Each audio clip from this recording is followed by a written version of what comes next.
এই যে স্যার আপনার খাবার, আর কিছু লাগবে? আর কিছু লাগবে বলতে হ্যাঁ, আপনি এক কাজ করুন, 100 প্যাকেট চিকেন বিরিয়ানি আর 100 প্যাকেট বিফ বিরিয়ানি তৈরি করুন স্যার। এতগুলো খাবার স্যার? ও হ্যাঁ, প্যাকেট করুন, আমি পার্সেল নিয়ে যাবো। আচ্ছা স্যার, ঠিক আছে।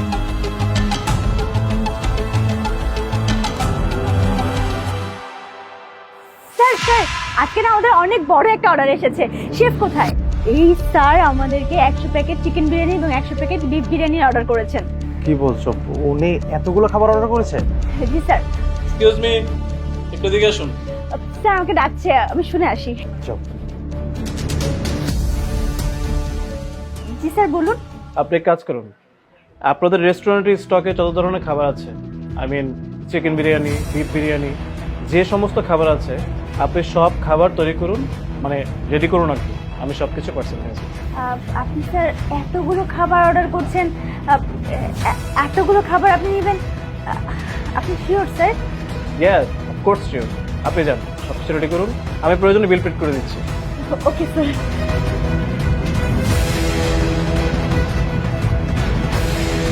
স্যার আমাদের গোডাউনের চাবিটা দেন। উনি আমাদের স্টকে যত খাবার আছে সব আজকে অর্ডার করবেন এবং নিয়ে যাবেন। কি বলছো তুমি? গোডাউনের চাবি আর সব খাবার উনি অর্ডার করেছে? মানে তুমি কি শিওর? ভালোভাবে শুনেছো যে উনি সবকিছু অর্ডার করেছে তোমাকে? উনি বলেছেন অ্যাডভান্স পেও করবেন।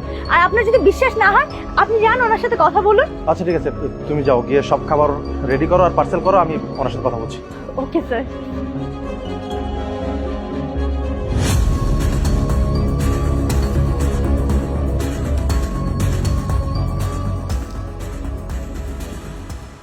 Hello sir.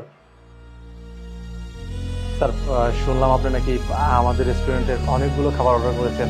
মানে আমাদের রেস্টুরেন্টে যত খাবার আছে সবগুলো নাকি আপনি অর্ডার করেছেন আজকে। স্যার কোনো প্রোগ্রাম, ফ্যামিলি প্রোগ্রাম? কেন, কোনো সমস্যা?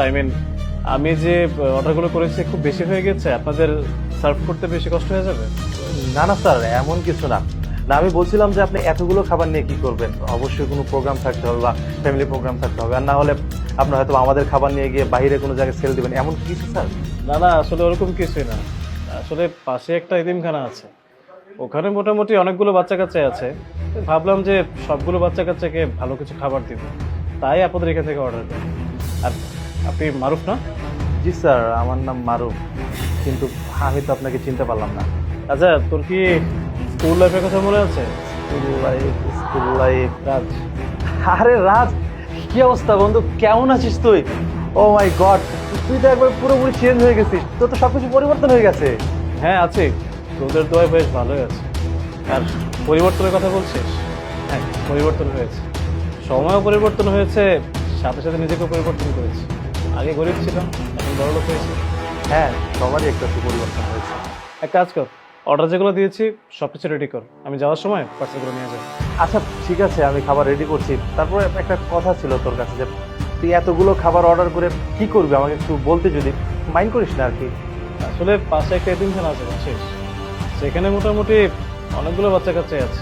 ভাবলাম যে বাচ্চা কাচ্চাগুলোকে ভালো কিছু খাবার দিই। আর খেয়ে আমার জন্য দোয়াও করবে, এটাই আমার জন্য ভালো, ওরাও আমার ওসিলায় দুমুঠো ভালো খাবার খেতে পারলো। কি বলছিস তুই? এতিমখানার বাচ্চাদের খাওয়াবি আমাদের রেস্টুরেন্টের খাবার নিয়ে? শুনে খুবই ভালো লাগলো। তবে তুই আমাদের রেস্টুরেন্টের এই চিকেন বিরিয়ানি, তারপরে বার্গার এগুলো না নিয়ে তুই একটা কাজ করতে পারতি, একটা বাবুর্চি রেখে দিয়ে একটা ডেস্কিতে করে কিছু খাবার রান্না করে এতিমখানার বাচ্চাদের খাওয়াচ্ছি, তাহলে তো ভালো হতো। হ্যাঁ সেটা পারতাম, কিন্তু সেটা করলে তোকে আর শিক্ষা দেওয়া হতো। মানে আমি বুঝলাম না বন্ধু। বুঝতে পারিস নি? তোর মনে আছে স্কুল লাইফে তোর কাছে আমি 500 টাকা ধার চেয়েছি, আমার খুব খারাপ সময় যাচ্ছে, কিন্তু তুই আমাকে 500 টাকার বদলে 50 টাকা দিয়েছিস। আর 50 টাকা দিয়ে তোমাকে এটাও বলেছিলি আমি নাকি তোকে 500 টাকা ব্যাক করার মতো সামর্থ্য আমার নেই। তাই আজকে আমি তোর রেস্টুরেন্টে আসলাম সেই টাকাটা পরিশোধ করার জন্য। হ্যাঁ হয়তো বা বলেছিলাম, কিন্তু আমি না সব ভুলে গেছি। তুই মনে রাখছিস কেন বলতো? হ্যাঁ আসলে তুই হয়তো ভুলে গিয়েছিস, স্কুল লাইফে তুই আমাকে যে অপমানটা করেছিলি, তুই ভুলে গেলেও সেটা আমি বলতে পারি। আসলে শুধুমাত্র তুই না, তোর মতো এমন অনেক বন্ধু হয়ে ক্রিটিসাইজ করেছি। আর আজকে আমি ভাবছি যে শুধু তোর এখানে না, সব জায়গায় যাবো। আমার যে বন্ধুরা যে কর্মস্থলে আছে, যে যে কাজ করছে, কেউ রেস্টুরেন্ট বিজনেস করছে, কেউ কিংবা চাকরি করছে, কেউ ব্যবসা করছে, আমি সবার এখানে যাব। আর সবার এখানে যেয়ে আমি কোনো না কোনোভাবে সবাইকে হেল্প করবো। কেন জানিস? শুধুমাত্র সবাইকে এটা বোঝানোর জন্য যে মানুষকে সাহায্য করলে মানুষের পরিবর্তন আসে, আর এটার দ্বারা মানুষকে ক্রিটিসাইজ করা একদমই ঠিক না। আসলে সেদিন কথাটা ভুলে গেলে হয়তো আজকে এই জায়গাটার মধ্যে আমি আসতে পারতাম। আর সেদিন তোদের সবার ব্যাপারটা মনে রেখেছি বলে কি জানিস আজকে আমি এই অবস্থানে আসতে পেরেছি। আর তুই বললি না যে আমি চাইলে একটা বাবুর্চি রেখে আমি সব খাবার দাবার রেডি করতে পারতাম, হ্যাঁ এটা আমি চাইলেই পারি, এটা অনেক কিছু ছিল আমার জন্য। কিন্তু আমি জানি তোর রেস্টুরেন্টে বিজনেসের অবস্থা খুবই খারাপ, তোর রেস্টুরেন্টে খুব একটা সেল নেই। তাই ভাবলাম যে আমি এতিম বাচ্চাদেরকে খাওয়াই, আর সে উচিলায় তোর একটু হেল্প। এই দেখ না, আজকে তোকে আমি হেল্প করছি, আমার দ্বারা তুই একটু পরিবর্তন হচ্ছে, তোর ইনকাম হচ্ছে, তোর আয় হচ্ছে, তোর উন্নতি হচ্ছে। ঠিক এভাবে করে যদি তুই আমাকে সাহায্য করতি, তাহলে হয়তো সেদিনকে আমার যে বিপদটা ছিল সেটা আমি সলভ করতে পারতাম, তখন হতে পারে আজকে আমার টাকা আছে। আর আমি বন্ধু হয়ে তোর সাথে ঠিক সেম ব্যবহারটা করলে তুই হয়তো কষ্ট পাবি, যে কষ্টটা সেদিন আমি পেয়েছি। আর আমি চাই না তুই আমার পক্ষ থেকে সেই কষ্টটা পা। যা খাবারগুলো রেডি কর, আমি যাওয়ার সময় সবগুলো খাবার নিয়ে যাব। আর হ্যাঁ দাঁড়া 1 মিনিট, এক কাজ কর, এই কার্ডের পিন হচ্ছে 4656। তোর যে বিল হয়েছে টাকাটা কেটে নিয়ে কার্ডটা পার্সেল প্যাকেটের ভিতর প্যাকেটিং করে দিয়ে দিস। আর হ্যাঁ, তোর খাবারগুলো দেখতে খুব সুন্দর দেখাচ্ছে, মানে দেখলে না খেতে ইচ্ছে করছে, কিন্তু এই খাবারগুলো আজকে আমি আর তোর এখানে খাবো না। আমি আমার জায়গায় নিয়ে আমি গাড়িতে যেয়ে বসছি, সবগুলো খাবার পার্সেল করে দিয়ে দিস। ঠিক আছে। স্যার, আমি তো সব খাবার রেডি করতে বলে দিয়েছি, তো উনি যে বাইরে চলে গেল, খাবারগুলো কি নিবে না? হ্যাঁ নিবে, তোমাকে আমি যেটা করতে বলছি সেটা করো। যাও, আমাকে সবকে জিজ্ঞেস করো না।